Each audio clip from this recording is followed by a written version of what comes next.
আসসালামু আলাইকুম, welcome back to my channel. Ershad kitchen থেকে ইরশাদ বলছিলাম। আজকে আপনাদের মাঝে নিয়ে আসলাম এই যে ইলিশ পোলাও রেসিপি কিন্তু আমার চ্যানেলে এর আগে আর দেওয়া হয়নি, তো প্রথমে আজকে দিচ্ছি। তো আপনারা আশা রাখছি আপনাদের কাছে ভালো লাগবে। দেখতেই পাচ্ছেন কালারটা কত সুন্দর এসেছে, তো আপনারা দেখে নিন। আজকের ভিডিও শুরু করে দিলাম। প্রথমে একটা প্যান বসিয়ে দিয়েছি, তার মধ্যে কিন্তু আর এই যে দেখুন এইসব উপকরণ নিয়ে নিয়েছি। আর এই যে একটা প্যান বসিয়ে তেল দিয়ে দিলাম, তেলটা গরম হয়ে গেল আমি কিন্তু পেঁয়াজ বেরেস্তাটা প্রথমে করে নেব। এইতে দেখতে পাচ্ছেন পেঁয়াজ কুচিগুলো দিয়ে দিয়েছি তেলের মধ্যে। এখন নেড়ে চেড়ে এই যে ব্রাউন কালার করে নামিয়ে নেব। হয়ে গেলে এই তো দেখতে পাচ্ছেন তেলটা ঝরে ঝরে আমি তুলে নিচ্ছি। এরপরে কিন্তু সামান্য একটু চিনি দিয়ে বেরেস্তাগুলো রেখে দেব, তাহলে কিন্তু বেরেস্তাগুলো নরম হয়ে যায় না, মচমচে একটা ভাব থাকে। আর এই যে ডিমগুলো দেখা যায় আমার অন্যান্য বাচ্চারা ডিম খেতে চায় না, মাছ খেতে চায় না, তো সেজন্য একটু ডিমও ভেজে নিলাম।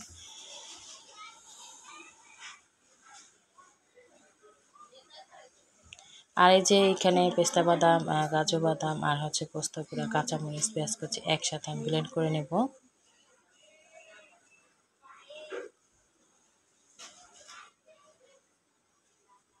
আর এই যে মাছগুলো কিন্তু ফ্রেশ করে ধুয়ে নিয়েছি, তো একটা প্লেটের মধ্যে রেখে দিয়েছি মাছগুলোকে। আর এই যে দেখুন টক দই আমি কিন্তু বাসায় বানিয়ে নিয়েছি আর ব্লেন্ড করে নিলাম। আর বেরেস্তা ভেজে নিয়েছি যেই প্যানটাতে, সেই প্যানটাতে কিন্তু ব্লেন্ড করা মশলা দিয়ে দিলাম এর মধ্যে।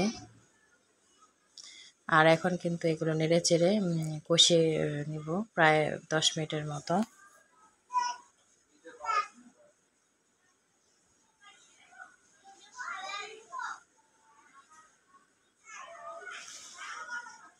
দিয়ে দেব শুকনো মরিচের গুঁড়ো 1 চা চামচ পরিমাণ। মরিচের গুঁড়ো দেওয়ার পর নেড়ে চেড়ে নেব। কারণ যেহেতু মাছে অন্য কোনো ধরনের মশলা ইউজ করব না, যেহেতু ইলিশ পোলাও সাদা রান্না করব, তো এর জন্য কিন্তু ইলিশে যদি অন্যরকম মশলা দেওয়া হয়, ইলিশের যে একটা আসল ঘ্রাণ সেটা নষ্ট হয়ে যাবে। সেজন্য শুধু মরিচের গুঁড়ো দিলাম। আর একটু মরিচের গুঁড়ো না দিলে একটু হালকা ঝাল না হলে ভালো লাগবে না, যেহেতু মাছ। দিয়ে দিলাম স্বাদ মতো লবণ। লবণটা দেওয়ার পর আবারও নেড়ে ছেড়ে দিচ্ছি। এবার এক এক করে সবগুলো মাছ কিন্তু আমি দিয়ে দিচ্ছি প্যানের মধ্যে।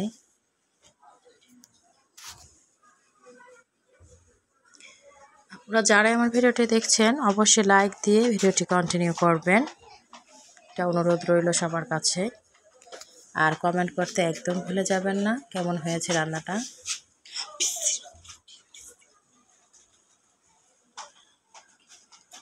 আর এই যে এখন কিন্তু 5 মিনিট হয়ে গেলে পরে আমি এক এক করে সবগুলো মাছ একটু উল্টে দেবো। আর ইলিশ মাছ সেদ্ধ হতে কিন্তু বেশি সময় লাগে না।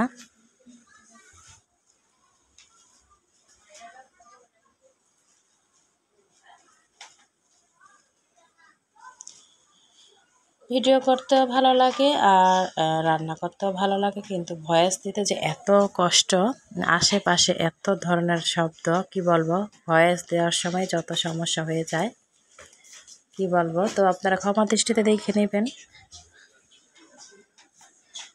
সবগুলো মাছ কিন্তু আমার উল্টে দিয়ে দিলাম।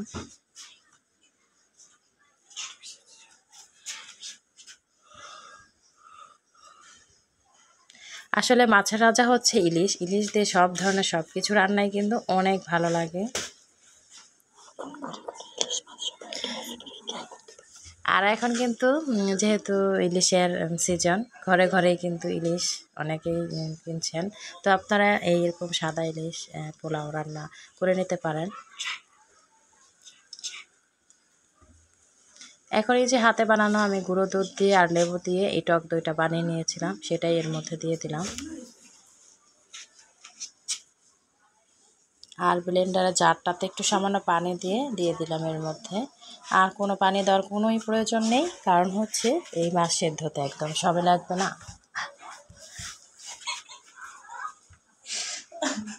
দিয়ে দেবো 4টার মতো কাঁচামরিচ। এটা হচ্ছে ফ্লেভারের মতো দিলাম। আর যেহেতু পোলাওটা রান্নার সময় তখনও কাঁচামরিচ দিব, আর যখন মশলা ব্লেন্ড করেছি তখনও কিন্তু আমি কাঁচামরিচ দিয়েছি।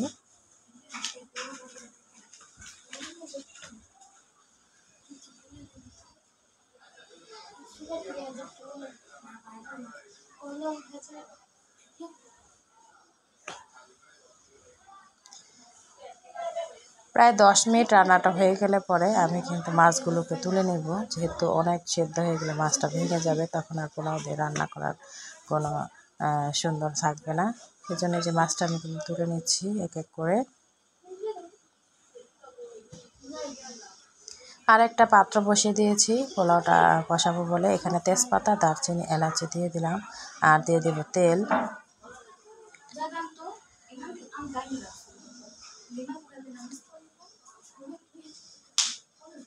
তেলটা একটু পরিমাণ কম দেব, যেহেতু ওই যে ইলিশের মশলার মধ্যে তেল অনেক রয়েছে, সেজন্য তেলের পরিমাণটা একটু কম দেব।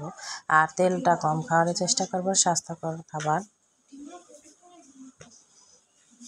দেখতে পাচ্ছেন মশলার মধ্যে অনেক তেল রয়েছে।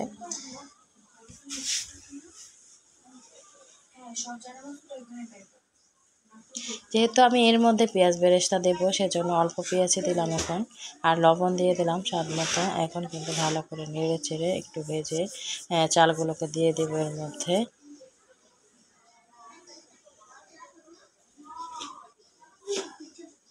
এই তো ধুয়ে রাখা চালগুলো আমি ধুয়ে নিচ্ছি ভালো করে, তারপরে ঝরিয়ে এর মধ্যে দিয়ে দিচ্ছি।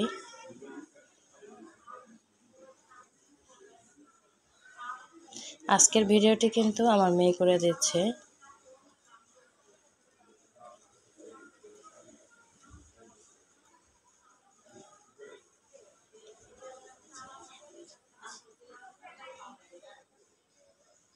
নেড়ে চেড়ে প্রায় 10 মিনিটের মতো চালগুলোকে ভাজা ভাজা করে নিতে হবে।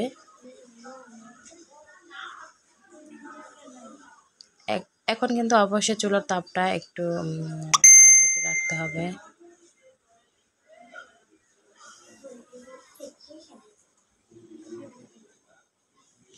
দেখতেই পাচ্ছেন আমি প্রায় অনেকক্ষণ ধরে কিন্তু পোলাও চালটাকে ভেজে নিচ্ছি। আর যত চালটা বেশি ভাজা হবে পোলাওটা ততটাই ঝরঝরে হবে, সুন্দর হবে।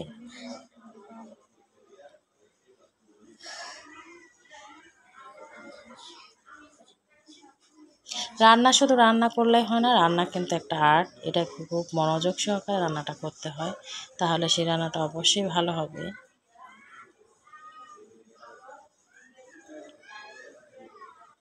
জানি না আমি এই ইউটিউব চ্যানেলে কতদিন থাকতে পারবো।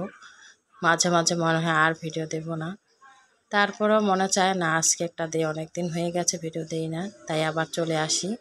আর আপুদের কথা মনে করেই চলে আসি। হ্যাঁ, আমার অনেক আপুরা আমাকে মিস করে, তাই কিন্তু চলে আসি। এখানে কিন্তু এই যে সেই মাছের যে ঝোলটা রয়েছিল, মশলার ঝোল, সেগুলো সব এখন আমি এই যে কষানোর পরে দিয়ে দিলাম, চালটা কষানোর পরে।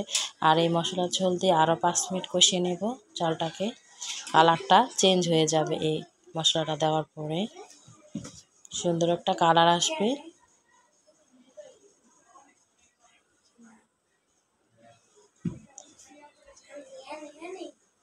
আমি যেই প্রসেসিংয়ে রান্নাটা করছি এভাবে রান্না করে দেখবেন, খুবই সুস্বাদু হবে।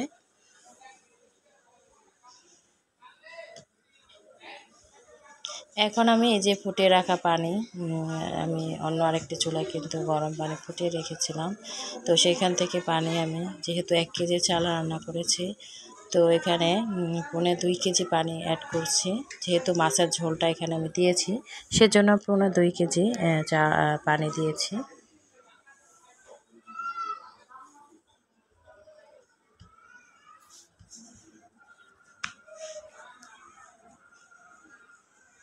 আর ফোটানো পানি কিন্তু আমি আলাদা করে রেখে দিই, যদি চাল একটু মনে হয় শক্ত শক্ত কিংবা অন্যরকম, তাহলে কিন্তু আপনার মাঝখানে একটু ফাঁকা করে চা পোলার মধ্যে তখন দিয়ে দিতে পারেন ইচ্ছে করলে। এখন আমি ঢেকে দেবো 5 মিনিটের জন্য, বলক ওঠা পর্যন্ত অপেক্ষা করতে হবে।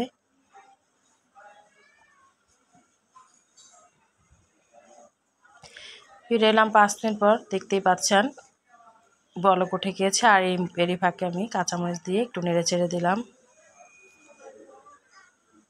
আবার ঢেকে দেব আর মিডিয়াম টু লো হিটের মাঝামাঝি রেখে দেব।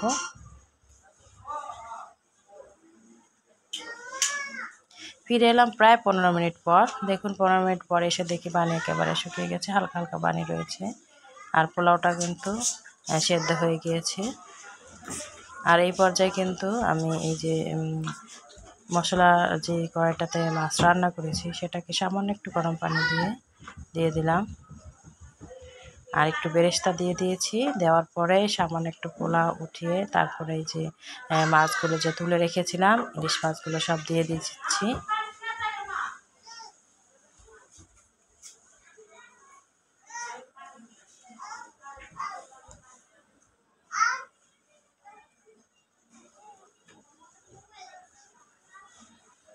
সবগুলো মাছ দেওয়া হয়ে গেলে পরে এই যে পোলাওটা উপরে দিয়ে দিচ্ছি।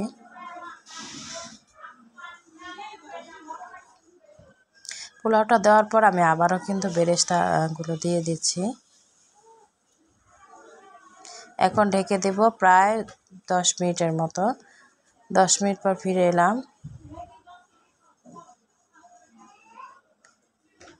তারপরে এই যে আমি কিছু ডিম ভেজে রেখেছিলাম, এখান থেকে 4-5টির মতো ডিম দিয়ে দিব এর মধ্যে।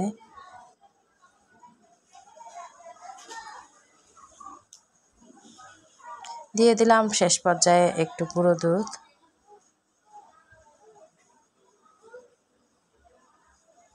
এখানে চাইলে আপনাদের কাছে ঘিটা থাকলে ঘি অ্যাড করবেন। আমার বাসায় ঘিটা শেষ হয়ে গিয়েছিল তাই দিতে পারিনি। ঘিটা দিলে কিন্তু আরও সুন্দর একটা ঘ্রাণ আসতো। যাই হোক, এই তো মাছগুলো দেখেন একদমই ভেঙে যায়নি। দু একটা তো একটু ভাঙবে, কিন্তু সেটা নাড়াচাড়া খুব সাবধানে করতে হবে। আমি প্রথমে মাছগুলোকে তুলে রেখে দিচ্ছি, যাতে করে কাউকে দেওয়ার সময় মাছ আসলে ভেঙে না যায়। যেহেতু বাচ্চারা খাবে, কাটা পড়ে গেলে খেতে পারবে না। এখন আমি একটা প্লেটে কিন্তু সার্ভ করে নিচ্ছি। এই তো দেখছেন আমি পরিবেশন করে নিলাম। দেখতে কেমন হয়েছে, উপরে কিন্তু একটু বেরেস্তা সাজিয়ে দিচ্ছি। আর পোলাওটা এতটা ঝরঝরা হয়েছে কি বলবো, একটার সাথে একটা লেগে নেই, খুব সুন্দর হয়েছে।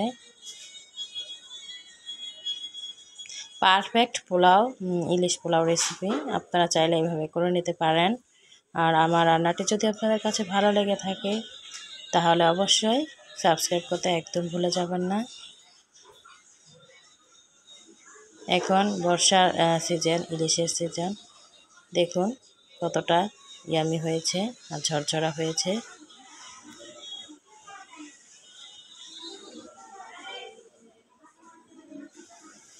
সকল আপুদের জন্য দোয়া রইল। আর যারা নতুন আছেন আমার চ্যানেলে অবশ্যই